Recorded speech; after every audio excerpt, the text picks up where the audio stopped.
Malgré le retard de la décision américaine concernant l'inclusion des frères musulmans sur les listes des terroristes, comme l'Iran et Hezbollah, de plusieurs questions ont été soulevées au sujet du retard de la décision.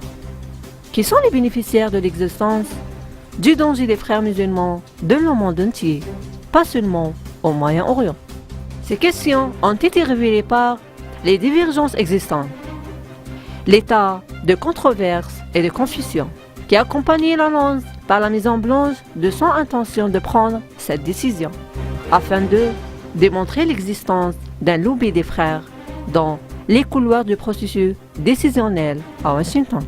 Le lobby des frères musulmans a commencé à bouger immédiatement après l'annonce américaine, où il pousse ses cellules au Pentagone et le ministère des Affaires étrangères pour présenter des objections à l'intention du président américain Donald Trump de classer les frères musulmans dans la catégorie des organisations terroristes.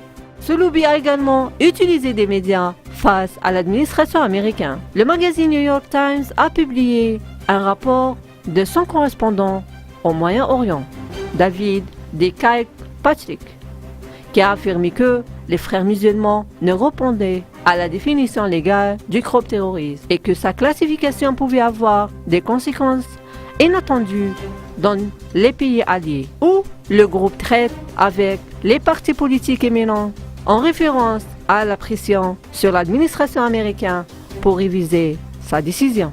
Le rapport a prétendu que les frères musulmans auraient dénoncé à maintes reprises le terrorisme et la violence.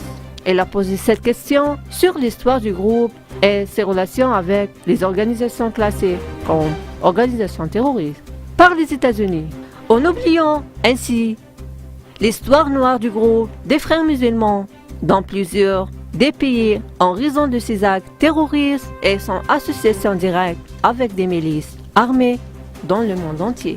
Le rapport a confirmé que Trump ne peut pas faire l'inclusion des frères sur la liste de terroristes. L'administration américaine doit montrer que les frères musulmans mènent des activités terroristes qui menacent les États-Unis ou leurs intérêts, d'après les épreuves écrites fournies par les agences de lutte contre le terrorisme.